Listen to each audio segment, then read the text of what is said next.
welcome back to my channel. My name is Sinead. Today we're going to be talking about my books that I read in January.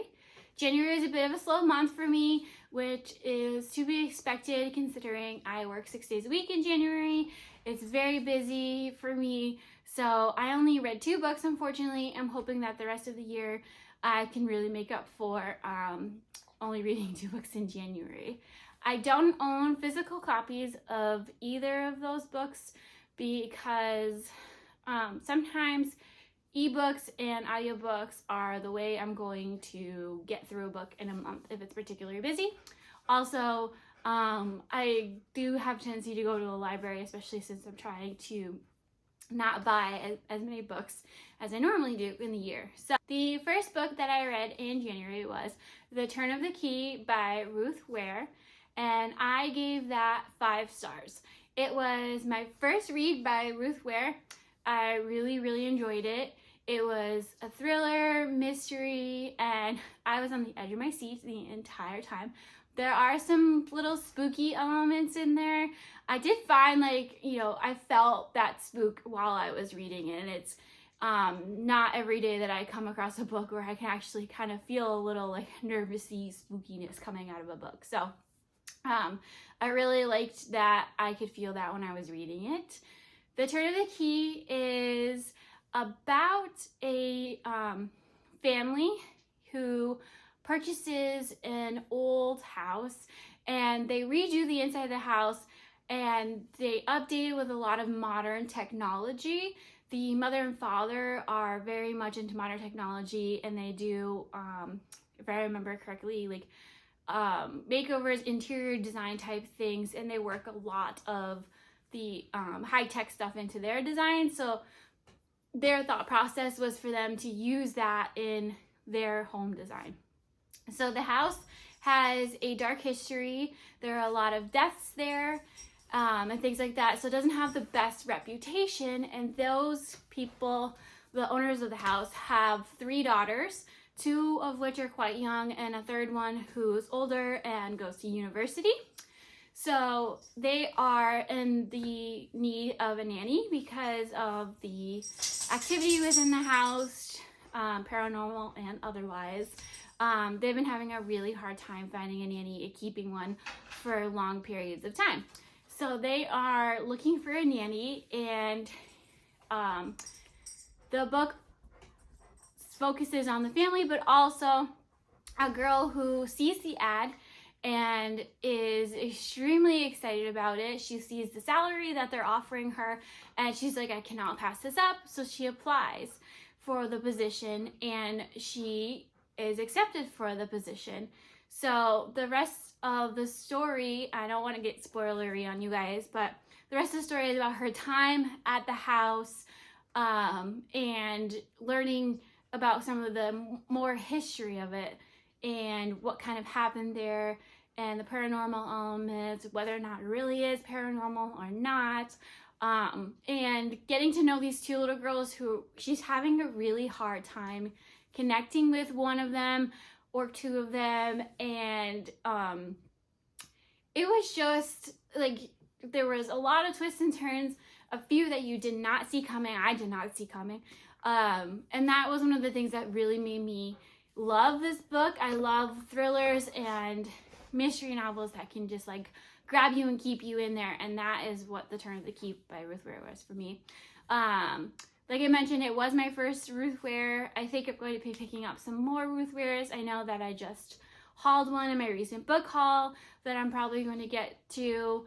But it really was a fascinating story. The second book I read in January was The Radium Girls by Kate Moore.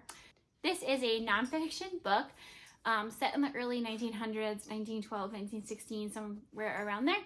And it follows the story of radium. In the book, it details how radium at this time was a new discovery by the Curies, and no one truly understood what it could do to the human body and how dangerous it actually was. At this time, they were using it in things like body lotions, and doctors were even prescribing it as a medication to cure ailments. So the world in general did not know how dangerous the substance was, and people were using it on a daily basis.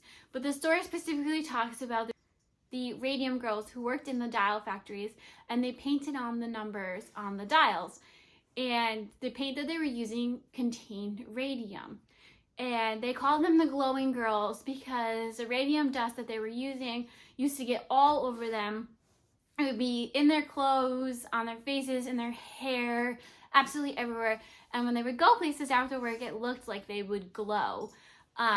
They used a technique in the dial factories that caused them to actually be ingesting small pieces of radium every day on a consistent daily basis. So like I said, at the time, they didn't understand radium. They didn't know what could really happen to a human that was just ingesting this substance and how long it lasted and all of that. The story centers around the women who worked in these factories and the illnesses that they received from ingesting this toxin, and how when it first started, no one understood why the girls were getting sick, and some of them were dying, and on their death certificates a different cause of death was listed, because no one could explain why these symptoms were happening or why they were dying. I don't want to give away too many of the symptoms. It kind of makes it interesting. If you know anything about radium being ingested into the body, you could probably guess.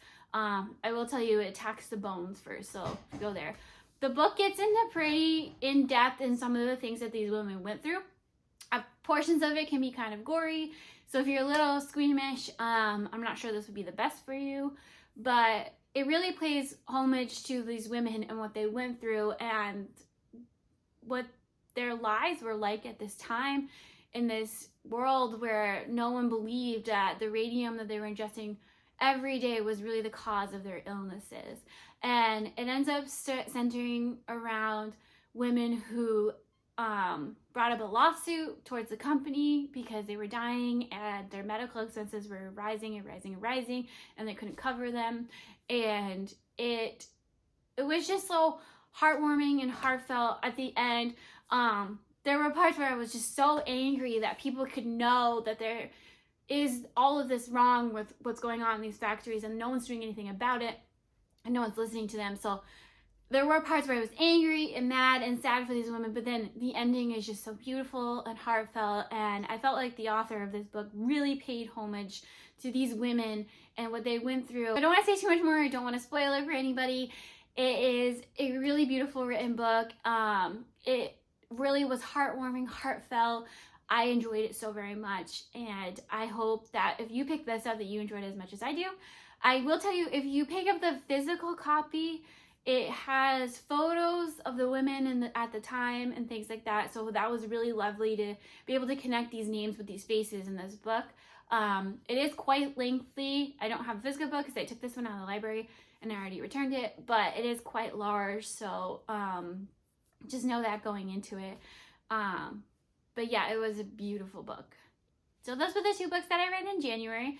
I hope you enjoyed this video, and if you'd like to see more from me, please hit that subscribe button, and I will see you all later. Bye!